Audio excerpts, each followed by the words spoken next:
gledatelki, počituvani gledači, dobro večer u šte jedno, Milenko Nedelkovski, šou na kanal 5 televizija okolo polnoć, petog kon sabota.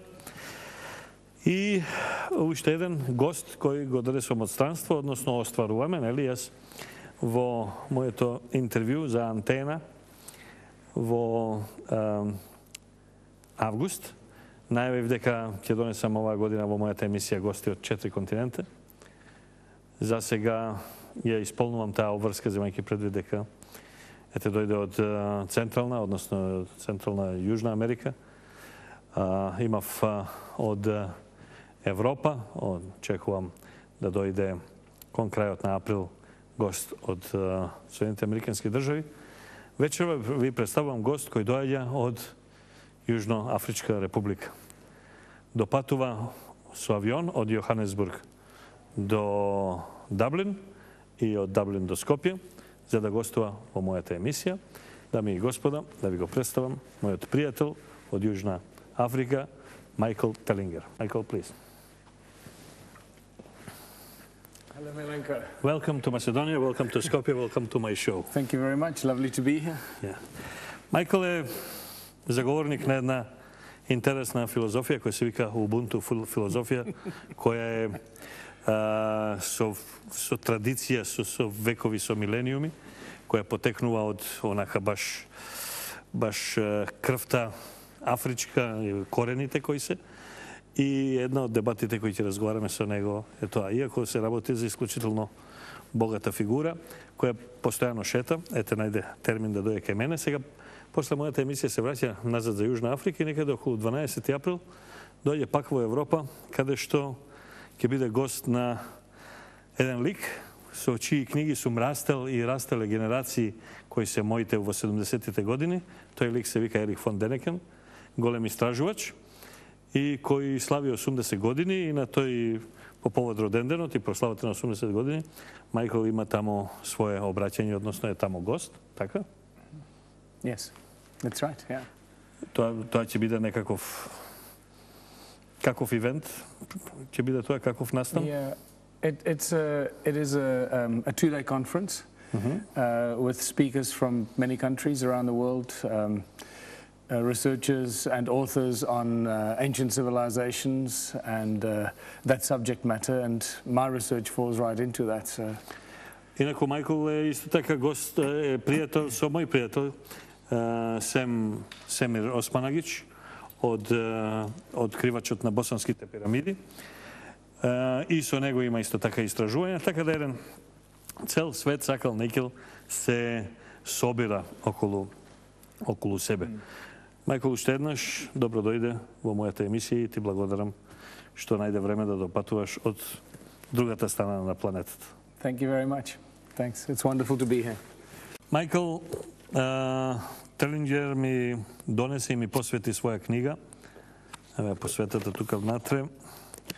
Книгата се вика Ubuntu Contributionism. How can we write? Contributionism. Contributionism. A blueprint from human prosperity.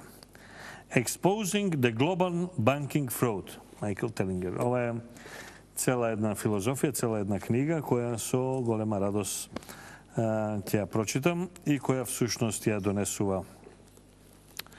Во книгата на насловната има некоја пирамида, има тоа врска нешто со тајните друштва, тајните масонски друштва или не? No. It's actually not a pyramid. It's actually an equilateral triangle that represents balance and harmony inside a circle and a sphere. So it's actually deeply encoded in the knowledge of sacred geometry. We specifically designed that to send a message to the global elite, to tell them we know what you're up to, we understand your symbols, and leave us alone because we have a deep understanding of the laws of nature and everything in creation ourselves. So it's like a message from us to those that normally try and control the rest of humanity. Exposing the global banking fraud. They are lying to us, they are making a crime against the humanity. Absolutely. I'm sure you know that very well. I'm sure this is a subject you cover extensively on the show. And more and more people around the world are waking up to what's been going on, realizing how we've been abused and lied to by the global elite, and specifically those that control the global financial institutions and the supply of money. Going to all the central banks, pretty much all of the central banks of the world, committing crimes against their people every day. And they're getting away with it because they seem to have a very strong influence over our governments, over the laws that are made that protect the banks, rather than protecting the rights of the living, breathing human beings of every country. And this is the great crime that is being perpetrated against pretty much the whole global population. But I do believe that we live in an age of awakening, and millions of people are waking up every day around the world, coming to this realization and gravitating and moving towards something new, looking for something new and looking for solutions. Alternatives. Alternatives. And I think this is probably why the Ubuntu philosophy and the Ubuntu movement is growing so quickly around the world. Yes, пред да се решам да те поканам, гледав едно шоу, всушност една дебата меѓу тебе и твој пријател, колега од Виена, исто така многу интелигентен човек, каде што главно разговаравте за банкарскиот систем, за монетарниот систем. Иако емисијава со тебе треба почне биографски, да се вратиме назад, кога си бил и композитор, и автор, и музичар, и пејач, така натаму, сепак би се задржал на оваа битна работа.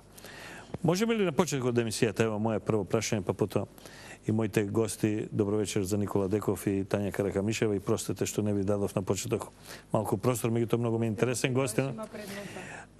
Можеме ли на почеток на гледачите во Македонија да го објасниме делот околу злосторствата, односно фрод, измамите на банките, светски, такви има и кај нас во Македонија, значи тоа е генерално, и текот, начинот на монетарното движење, односно монетарното живење во светот и како тоа да се премавне. И очигледно сме сите, планетата е заробена од банки, од кредити, од лизинзи, од камати на камати. Америка должи толку на Кина, овој должи толку на оној и така натаму. Дали може на почеток, Мајкл, да те замолам за банките и за монетарниот систем? Well, it's very important for people to understand the foundations and the origins of money. You know, before you start explaining why things are so screwed up and so messed up, most people don't actually understand what money is, where it comes from, what is the true origins of money. And that's, I've outlined that in the Ubuntu book. And also that I actually discovered that when I was researching the origins of humankind in my previous books and going back into ancient civilizations, you know, with exposing some of the vanished civilizations around the world. And that led me to realization that we did not always have money as a species, that for thousands and thousands of years, people around the world lived without money. And that made me think, well, how would we live without money? What would we do? How would we acquire things? How would we achieve great achievements? And that was a great journey of discovery, because you realize that you don't need money to achieve anything. You need people. And money does nothing, that people actually do the work. So that was a fantastic journey of discovery for me. And then I started realizing that the current global money supply is something that you can trace back for thousands of years to the Sumerian times, when these global banking bloodlines started to take control of the supply of money. And so just to jump to today, pretty much today, virtually all the countries in the world are controlled by central banks that are private companies. And you know, in South Africa, for example, most of the people are ignorant of the fact that the South African Reserve Bank does not belong to the government. It's not a people's bank. It's a private company, just like virtually all the other central banks, and it's controlled by the Rothschild, Rockefeller clan, and they control all these central banks from Basel, Switzerland, and give them directions and directives as to how to control the other banks in each respective country. So they've got very clever ways and schemes how to hide their actions, and they pose as quasi-government organizations, but they've got nothing to do with the government, and all these central banks operate out of the legal jurisdiction, out of the legal system, and they're untouchable. You cannot sue the central bank because there are laws that protect them. See, in South Africa, we have secrecy clauses written into our law, so they are not forced to disclose certain information. So if you had to go and sue them and you get to court, they just say, well, sorry, we refer to clause 33 of the Bank Act and we don't have to disclose anything. So they're protected while the rest of the people are at the mercy of the banks to do what they want. But that's just the beginning of it. The fact that they very secretively run and control the governments. They formulate the financial policy, the economic policy to the governments, and then the governments have to implement that onto the people.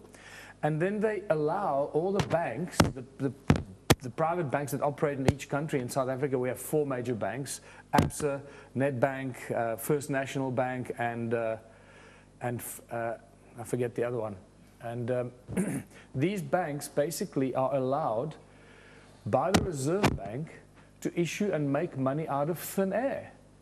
They create money out of nothing. And this is the situation in every country around the world. There is no such thing as money that's got value as a means of exchange.